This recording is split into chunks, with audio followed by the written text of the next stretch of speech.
నిన్న అంతర్జాతీయ మహిళా దినోత్సవం సందర్భంగా వైఎస్ఆర్సీపీ పార్టీ ఆఫీస్లో ఒక మీటింగ్ పెట్టారు. అందులో మహిళలు మాట్లాడుతూ మన ఆర్కే రోజా గారికి మైక్ ఇచ్చారు. ఆమె మాట్లాడిన తర్వాత, ఆ మాటలు విన్న తర్వాత నాకు ఒక విషయం అయితే అర్థమైంది.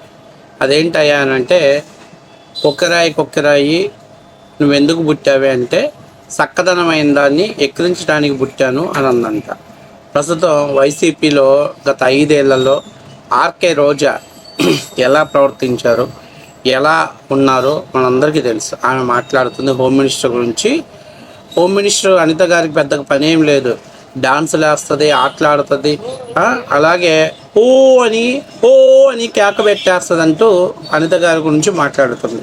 సరే, మనం గత 5 ఏళ్లలో మనం ఎట్లా ఎలగబెట్టామో, అంతకుముందు 5 ఏళ్ళు మనం ఎట్లా ఎలగబెట్టామో అందరు రాష్ట్ర ప్రజలందరూ చూశారు.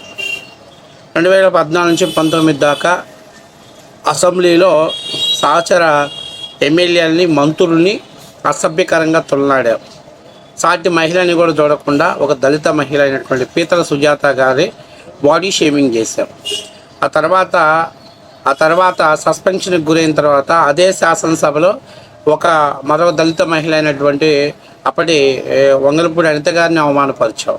అప్పట్లో చాలామంది ఏంది మేడం మీరు ఇలా బిహేవ్ చేస్తున్నారు, ఏంటి మేడం అని అంటే, ఏం చేస్తారు, మహా అయితే రేప్ చేస్తారా లేకపోతే చంపేస్తారా, చంపేసే ధైర్యం లేదు. అట్లాగే రేప్ చేయడానికి కూడా ఎవడు సాహసం చేయడు. ఎందుకు చేస్తాడు, చేయలేరు, వాస్తవ విషయమే. సో అంత ఓపెన్గా బహిరంగంగా మాట్లాడావు.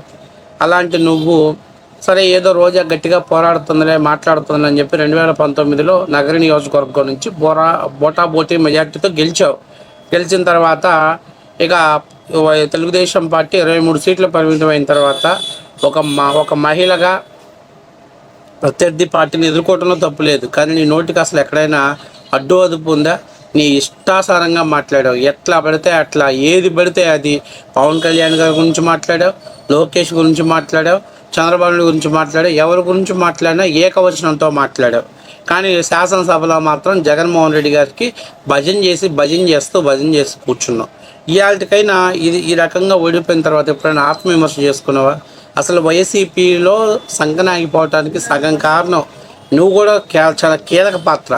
నీ దరిద్రమైన నోరు కూడా చాలా కారణం. అమరావతి మహిళలను తిట్టావు, అమరావతి మహిళలతో పాటు మగవాళ్ళని తిట్టావు. అలాగే చంద్రబాబు నాయుడిని, లోకేష్ని వాళ్ళ గురించి చెప్పాల్సిన పని లేదు. వాళ్ళని దాటి వాళ్ళ ఇళ్ళలో ఆడవాళ్ళని కూడా తిట్టావు. పిల్లపిత్రే ఏ పని డైలాగులు మాట్లాడు. పోనీ ఇరగదీసి ఏమన్నా పని చేసావా అంటే ఆ పని చేసింది ఏం లేదు. ఏపీఐసి చైర్మన్గా ఉన్నప్పుడు భూములు దోచావు. నీ బినామీల పేర్ల మీదకు భూములు ట్రాన్స్ఫర్ చేసుకొని కోట్ల రూపాయలు డబ్బులు సంపాదించుకున్నావు. తర్వాత టూరిజం పర్యాటక శాఖ మంత్రిగా ఉంటే నువ్వు తిరుమల తిరుపతి దేవస్థానంలో సర్వదర్శన టికెట్ని, అలాగే నీతో పాటు దర్శనాన్ని తీసుకెళ్ళి అక్కడ భక్తుల దగ్గర నుంచి పెద్ద ఎత్తున డబ్బులు వసూలు చేసుకున్నావు. అందరూ తెలిసిన విషయమే.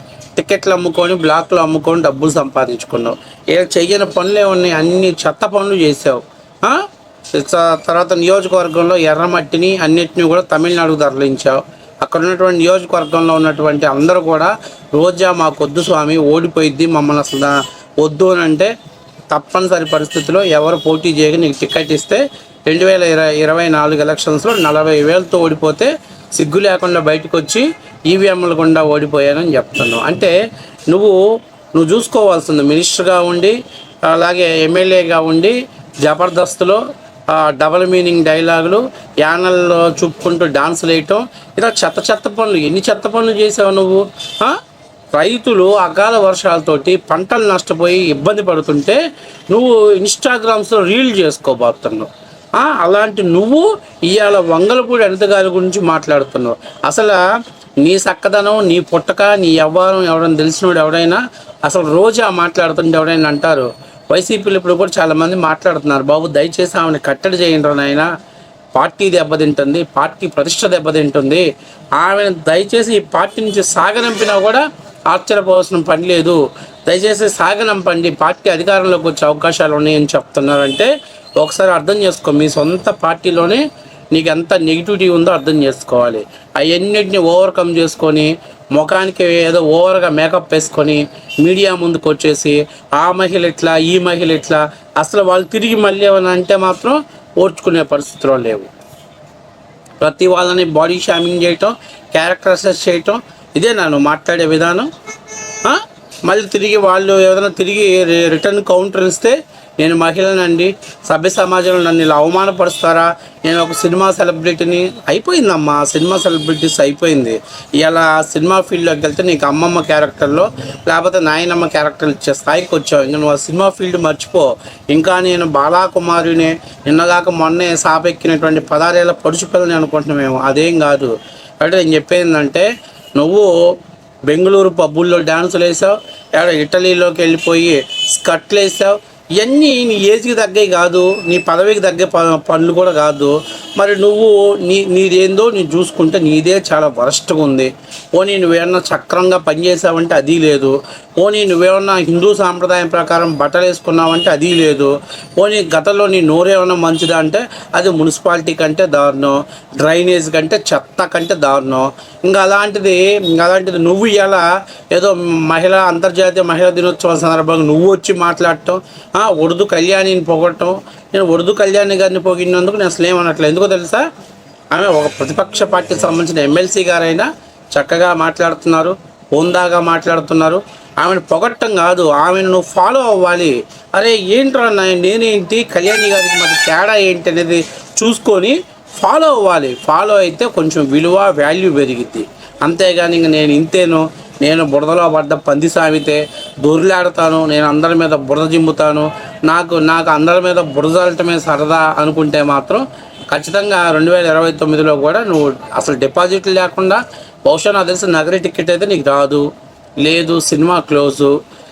కాబట్టి నేను చెప్పేది ఏంటంటే ఫస్ట్ ఆఫ్ ఆల్ ఒక మహిళగా ఎలా ఉండాలి, ఒక మహిళగా ఎటువంటి స్థానంలో ఉండాలి, ఎంతసేపు ఉన్న మహిళా ఎమ్మెల్యేలని మహిళా మినిస్టర్ని టార్గెట్ చేయడం కోసం వాళ్ళని బాడీ షేమింగో లేకపోతే వాళ్ళ క్యారెక్టర్ అసెస్ చేస్తూ వీడియోలు చేసి మాట్లాడితే అదేదో నేను ఫైర్ బ్యాండ్ అనుకున్నానంటే చివరికి తుస్సు బ్యాండ్ అవుతావు, ఫైర్ బ్యాండ్ అవు తుస్సు బ్యాండ్ అవుతావు.